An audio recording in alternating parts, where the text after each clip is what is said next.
message for you to help you get settled in on your first night. I actually worked in that office before you.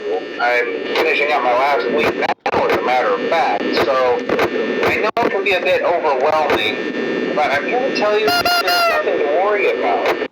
You'll be fine. So let's just focus on getting you through your first week, okay? Let's see. First, there's an introductory greeting from the company that I'm supposed to read. It's kind of a legal thing, you know.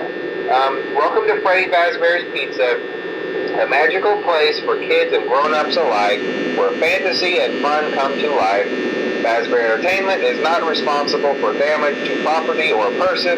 Upon discovering that damage or death has occurred, a missing person report will be filed within 90 days or as soon as property and premises have been thoroughly cleaned and bleached and the carpets have been replaced.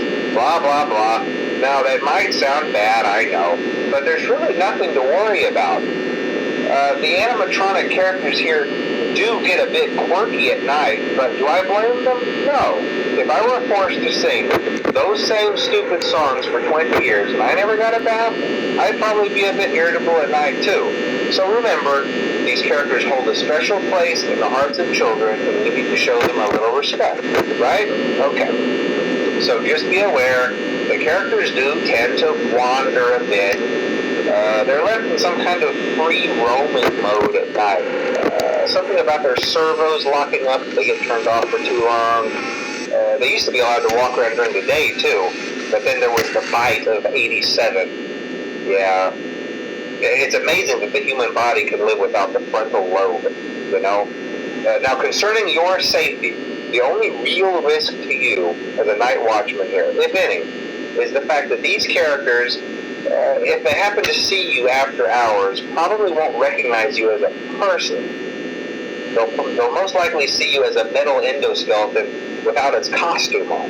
Now, since that's against the rules here at Freddy Fazbear's Pizza, they'll probably try to forcefully stuff you inside a Freddy Fazbear suit.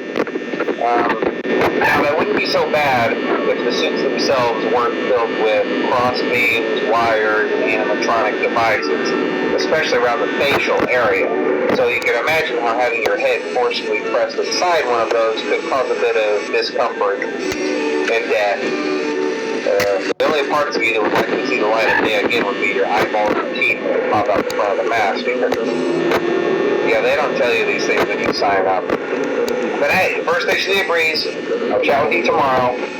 Check those cameras and remember to close the doors only if absolutely necessary. Gotta conserve power. Alright, good night.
Day two, congrats.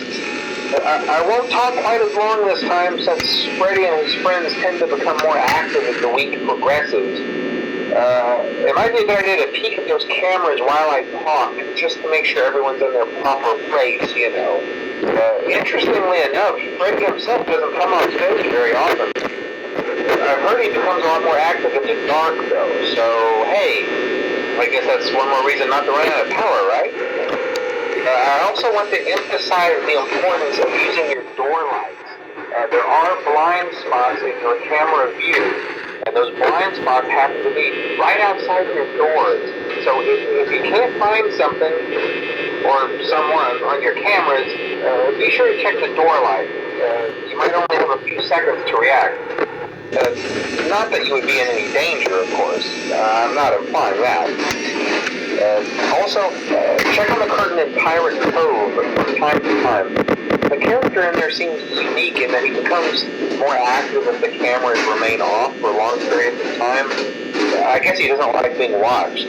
I don't know. Anyway, I'm sure you have everything under control. Talk to you soon.